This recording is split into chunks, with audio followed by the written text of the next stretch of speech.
1975 Ford Escort Mark 1. Not your normal Escort Mark 1 estate.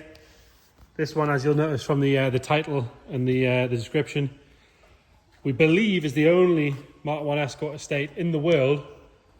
I'd like to be proven wrong, there might be some more out there, but from what we understand, it's the only estate we can find. We can see a van in Japan, but that's it. With a Toyota 2JZ 3-litre 6-cylinder single turbo engine. So the same engine that you find in Supras, Lexus 300GSs, that sort of stuff. One of the most tunable engines in the world. Really phenomenal bit of kit. This one has been being built for the last 4 or 5 years, something like that. I'll give you the basic specs to start with, and then if you check the description, we'll detail as much as we know about it, but obviously there is pages and pages and pages of work on it in this car. So like I say, it is a single turbo, 2JZ, 3-litre 6-cylinder obviously. It is using a PMC adapter and RX-8 gearbox, which obviously is quite a common gearbox for this application, or sort of a bigger engine or a different engine in a Mark 1 Escort. And then PMC makes some really fabulous adapters if you have a look at that. It's got an Atlas rear axle, obviously tramp bars, all that sort of stuff to try and control the power. It's got discs all round. We've got guide suspension, 350 front springs on the front, that sort of stuff, obviously to take the extra weight of the engine. It's got double width anti-dive. It's got banded RS 2000 steel wheels, which are really nice. They were very expensive from what I understand. Nice set of Ford Recaro seats with the fishnets and the rear seats. It is running the standard 2JZ clocks and everything, which all work, temperature gauge, fuel gauge, all that sort of stuff. And it still runs the OBD, so you can plug it in, you can do that. I've driven it. A, it's very, very quick. B, it makes a fabulous noise. C, I think it personally wants a little bit of mapping, a little bit of setting up. It drives fantastic.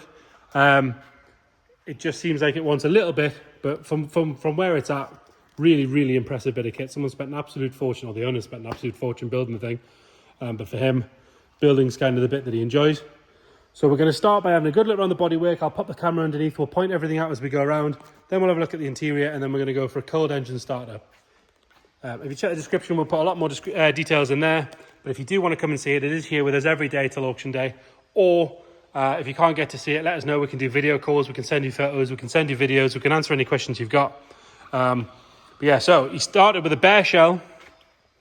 Painted it in its original colour, which is a Ford colour. Really nice colour. Obviously suits that shape very well. If we're being really picky, it's had covers on it, so it's got a bit of swirling here and there, but no signs of any rust or crust or anything like that. Starting on the driver's side, if we look down that side, it's lovely and straight all the way down there. It's not full of filler, it's not full of ripples. Panel gaps are lovely. Front wing, all nice down the bottom there where they normally go, and inside the arch is nice all the way around. The arches have been rolled just to take the wheels, as you'd expect, but it's been a nice job, and again, they've been sealed properly, so they're not going to break through with rust or anything like that. All nice and neat on the rest of that front wing. 3-litre standard spec Ford badge, obviously not meant for your van, but it does now fit the car because it's a 3-litre. Up onto the scuttle, and again, window seal lovely and soft. Glass is all nice and clear. The chrome trim in there is good, but there's no corrosion coming through on the scuttle. There's no excess paint in the vents. All very good in there. Up on the A-pillar, nice and clean in there. Inside the gutters are good. And then up onto the roof, lovely and straight all the way along. All nice and neat, but there is a very small dent just there. Decent dent, man. You might be able to see on the camera if we got it. There you go. Decent dent, man. I'll be able to take that out for you. Nice and clean on the glass down this side. All Ford triplex stamped up glass. Driver's door, again, lovely and neat. There's no crust coming through on the bottom or anything like that. And the sill itself is lovely all the way along. Pop the camera underneath from here. You can see that it's got a stainless manifold, stainless exhaust all the way back. That's all nice and tidy under there. A little bit further back, you can see what's going on there. I appreciate it's quite dark under there, but we have put some photos on of it with it lit up, so you can see that in the description. Rear quarter, all nice and neat along there. Obviously, nice big panel, lovely and straight. It's not full of filler. Arches are lovely all the way around. Nice Yokohama tyres all the way around, all matching on those lovely banded steels, which are really good on this thing. Rear window, again, nice and clean. The seal is good. Normally you get some corrosion coming through around the window, but this one is nice and neat. There's no excess of paint built up in the vents or anything like that. Around the filler cap's nice. And then again, you want to look down here. What's it like down there? This one's all good. for being really picky. That door gap wants a slight fettle at the bottom, but that is me being quite mean. Nice and clear on both tail lights. It's got front and rear proper carbon fibre. Bumpers not, just cheap wrapped ones, proper carbon fibre. They're all lovely and clean. Behind there's nice and neat on those seams. All the way along, and the brackets are good. If we go underneath, you can see the lower half of that valance is nice. Exhaust sits nice and straight. On the standard Ford trim here on the handle, has been painted black, but it's been a nice touch. It's been done well, so you've got your Ford lettering all nice and visible. There is a small crack in the paint just there.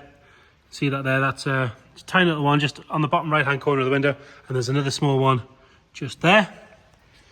Seal on the rear window is nice and soft. The glass is clear. Can have another look at the roof from up here as well. Round on the passenger side, and again lovely and straight all the way down there. Lower half of the valance, nice and neat, nice sharp lip all the way along. And inside the arch is good as well. You have to excuse the odd drip, it's just come in from the rain and been dried off.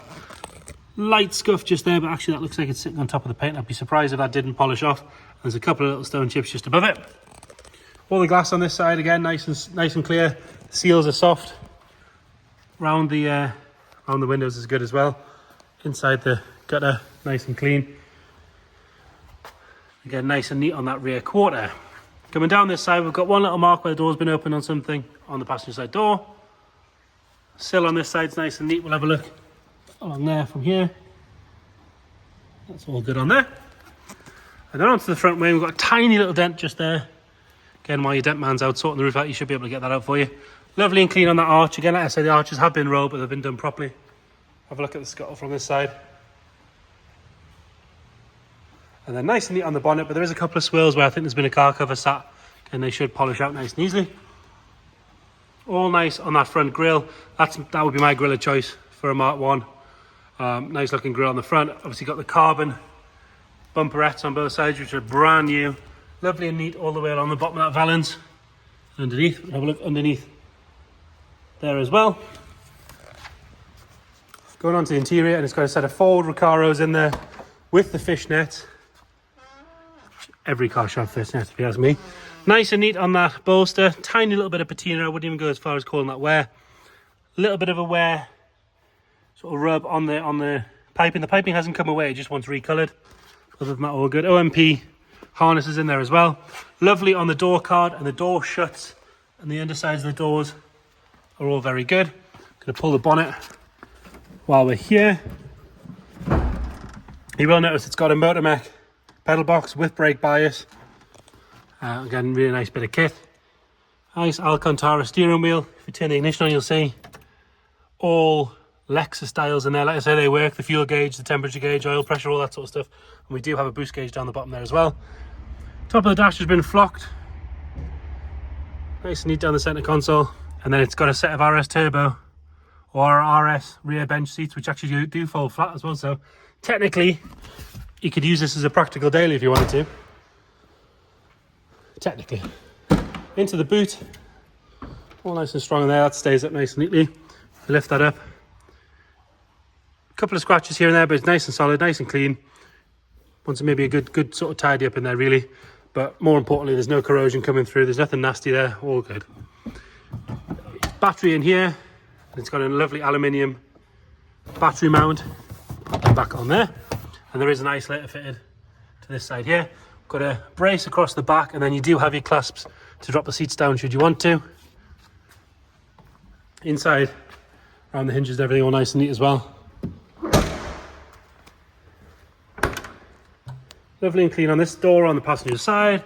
Nice and neat on the outsides and on the shuts. This seat, again, lovely condition. They're all nice and firm on the bolsters. They're not collapsed or anything like that. Proper OMP harnesses. Carpet set's good. ECU and everything's down here on the left, behind where the glove box would be. Again, like I say, it still has an OBD, so you can still plug it in and read codes, things like that. I'm going to get my fat hand in the gap to open the bonnet. There we go. And you're going to have some dodgy camera work while we pin the bonnet up. Like I say, 2JZ. You've got a lovely stainless manifold to a stainless all the way back. Standard but brand new turbo. As far as we see quite a few engine swaps, engine conversions in here. It's been a nice job. Everything's been finished neatly.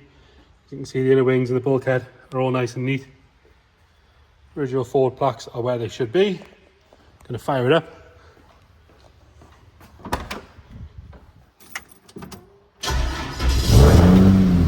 Yeah, it fires up on the button, no warning lights. Like I say, I've had it down the road. It goes as well as you would expect it to. Around the 350, 360 brake horsepower thing. Obviously with that engine you can set it up for a lot more power. There is engines running 1500, 2000 horsepower. I think that might be a little bit unmanageable in a Mark 1 Escort. However, the world is your oyster with that one. Engine itself, lovely and smooth. We'll go around the back. It's not throwing any smoke out or anything like that. It is cold, so I'm not going to rev it too hard, but I will give it a small rev.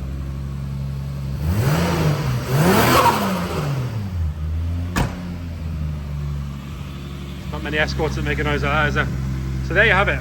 Ford Escort, Mark 1 Estate, 2JZ, manual gearbox, a whole host of other mods done to it. Disc conversion, the right suspension, all the tramp bars to make it put the power down, all the usual stuff. If you check the description, we'll detail everything we know about the car. But again, you can come and see it. We can do extra videos. We can send photos, whatever you might need. You've just got to let us know. Thank you.